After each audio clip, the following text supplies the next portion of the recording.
کا اصل نقصان جو پی ٹی آئی کو بہت زیادہ ہوا ہے، فار ایگزامپل جن کا آفیشیل ٹویٹر ہینڈل ہے وہ بالکل اپنی ایک گیم پہ چلتا ہے. خصوصاً عمران خان صاحب کا اکاؤنٹ وہ پاکستان سے آپریٹ ہونا چاہیے، کیا ایسا ہونا چاہیے؟ یہ بات درست ہے ان کی.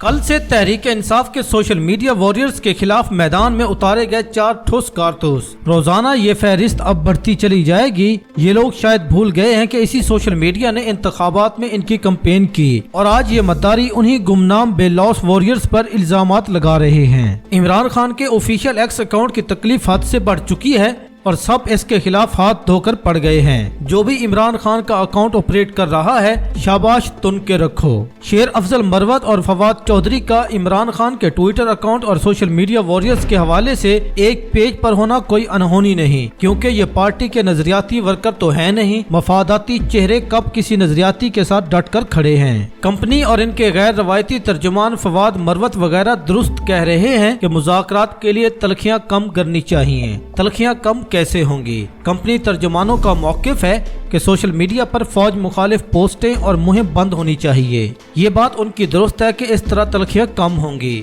اب اگلا سوال یہ ہے کہ سوشل میڈیا ایکٹیوسٹ ایسا کیوں کریں گے؟ یہ کوئی فوجی ترجمان نہیں بتا رہا. کیا تلخیاں یک طرفہ طور پر کم ہوتی ہیں؟ ہرگز نہیں. قوم کا لیڈر 500 دنوں سے جیل میں ہے. ہزاروں کارکنان جیلوں میں ٹھونسے گئے ہیں. پارٹی سرگرمیوں پر پابندی ہے. پرامن احتجاج گولیوں کا شکار ہے. مظلوموں کے لیے آواز اٹھانے والے زیر عتاب ہیں. عمران خان کی تصویر پر بھی پابندی ہے. میڈیا میں عمران خان کا نام تک لینے پر پابندی ہے.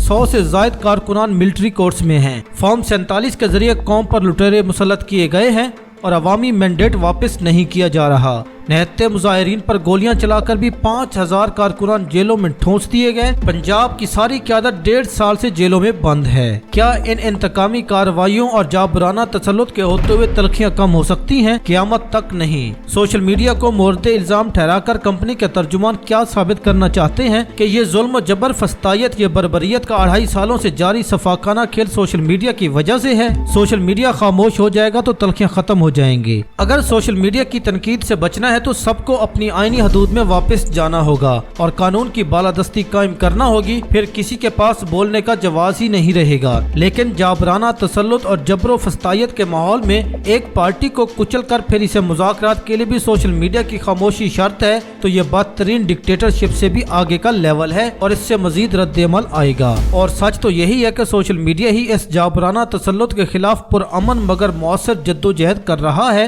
جسے ختم کر کے اس تسلط کے راستے کی آخری رکاوٹ ختم کرنے کی کوشش کی جا رہی ہے، جس میں کامیابی ناممکن ہے. پرامن جدوجہد ہر حال میں جاری رہے گی. آخر ان کے پیٹ میں مروڑ کیوں ہیں؟ ابھی تو صدر ٹرمپ آئے ہی نہیں، صرف اپنی کابینہ بنا رہے ہیں اور پاکستانی جرنیلوں اور ان کے بغل بچے پیٹ کے مروڑ کی تکلیف میں ادھر ادھر بھاگ رہے ہیں. کبھی اپنے افسروں کو بچوں کے کالج بھیجتے ہیں جہاں بے عزت ہو کر آتے ہیں، کبھی اپنے ڈھولچی چھوڑ دیتے ہیں جو الٹے پاؤں بھاگتے ہیں جب امریکہ سے جواب آتا ہے، کبھی راتوں کو عدالتیں لگاتے ہیں اور دن میں ایلچی بات کرنے روانہ کرتے ہیں. ایک ہبڑ دھبڑ مچی ہے، ٹرمپ آ رہا ہے، ٹرمپ آ رہا ہے کا خوف ہے. وہ تو ویزے بھی بند کر دے گا، ہماری جائیدادوں پر بھی قبضہ کر لے گا. ہم کہاں جائیں گے وہ دبئی سے بھی اٹھوا لے گا.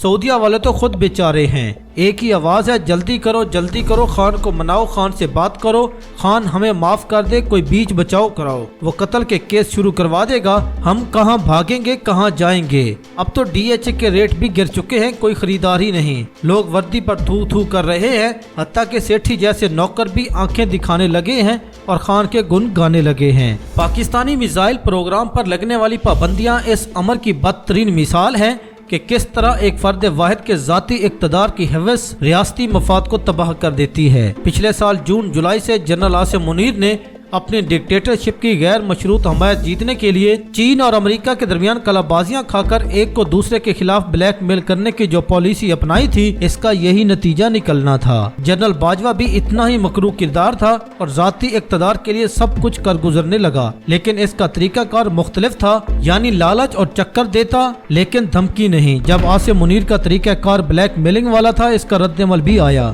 اب ایک اور اہم سوال ان پابندیوں کی ٹائمنگ کا بھی ہے. کیا یہ سب امریکیوں کے علم میں تو کب سے تھا؟ تب کیوں نہیں اور اب کیوں؟ تو اس کا جواب یہ ہے کہ اس سے قبل وہ مختلف سگنل دے رہے تھے۔ جب انڈیا نے کھلے سمندروں میں پاکستانی بحری جہاز اغوا کر کے انڈیا لے جا کر اس سے میزائل سازی میں استعمال ہونے والے مشینری ضبط کی تو جنرل خاموش رہا، احتجاج بھی نہ کیا۔ تب جنرل عاصم امریکہ کو یہ سگنل دے رہا تھا کہ وہ رجیم چینج کے بنیادی وعدے یعنی انڈیا کے ساتھ غیر مشروط سرنڈر پہ عمل پیرا ہے، اور اس نے انڈیا کا یہ حق تسلیم کر لیا کہ جب چاہے پاکستانی جہازوں کو روک کر ناپسندیدہ سامان ضبط کیا جا سکتا ہے، اور پاکستان کو اس پر کوئی اعتراض نہیں۔ جبکہ کچھ ہی دن قبل یہ خبر سامنے آئی کہ جنرل عاصم منیر چین کو گوادر پہ فوجی اڈے دینے کی بات چیت میں مصروف تھا، تو امریکہ نے اس کا جواب ان پابندیوں میں دیا۔ در حقیقت جنرل عاصم منیر چین اور امریکہ کے درمیان اس لیے زگ زیگ بناتا رہا اور ایک کو دوسرے کے خلاف بلیک میل کرنے کے لیے استعمال کرتا رہا۔ کوئی بھی سپر پاور اس کے اقتدار کی گارنٹی دے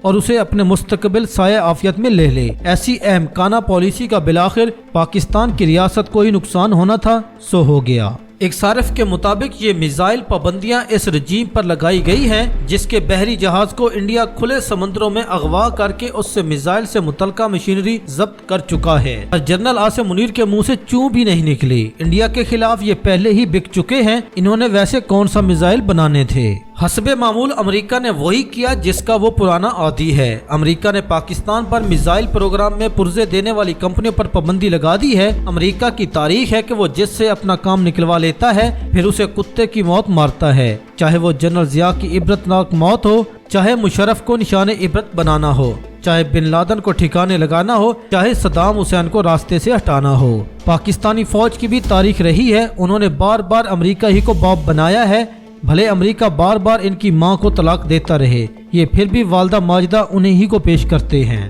گزشتہ 2.5 سال سے فوج نے امریکہ کا ہر حکم مان کر پاکستان کو کھڈے لائن لگایا۔ اب امریکہ نے سب سے پہلے انہیں کو پٹا ڈال دیا ہے اور پاکستان پر نئی پابندیاں لگا دی ہیں۔ حافظ صاحب اتنا کچھ کر کے بھی آخر تمہیں کیا ملا؟ صرف ضلالت ہی ضلالت۔ کیا اسرائیل کو تسلیم کرنے کی تیاریاں ہیں؟ امریکہ میں جو بائیڈن انتظامیہ کے جانے کے بعد کمپنی اور ان کی کٹ پتلیاں یتیم ہو چکی ہیں، نئی انتظامیہ جو بائیڈن کی کٹ پتلیوں کے خلاف ہیں اور کھل کر جمہوریت کی سپورٹ بھی کر رہے ہیں۔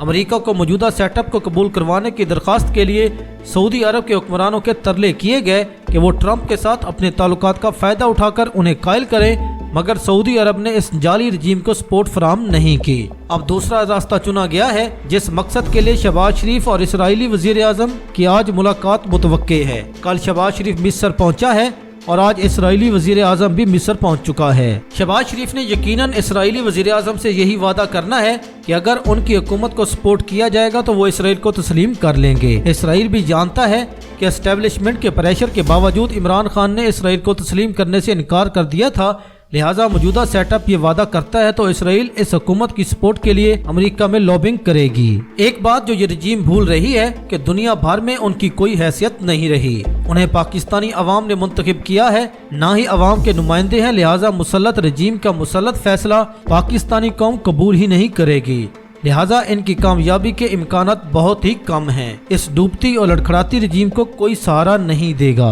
عوامی رد عمل کو کنٹرول کرنے کے لیے ہی سوشل میڈیا کو کنٹرول کرنے کی کوششیں ہو رہی ہیں تاکہ دنیا بھر میں یہ تاثر ختم ہو کہ پوری قوم اس مسلط رجیم کے خلاف ہے۔ اسی سلسلے میں کچھ ٹاؤٹس آج کل سوشل میڈیا کو ٹارگٹ بنا کر انہیں خاموش کرنے کی کوشش کر رہے ہیں تاکہ اسرائیل کو تسلیم کرنے پر رد عمل بھی کنٹرول کیا جا سکے۔ خاص اسی مقصد کے لیے عمران خان کے ٹویٹر اکاؤنٹ کو بھی پاکستان سے مینیج کرنے کا مطالبہ ہو رہا ہے۔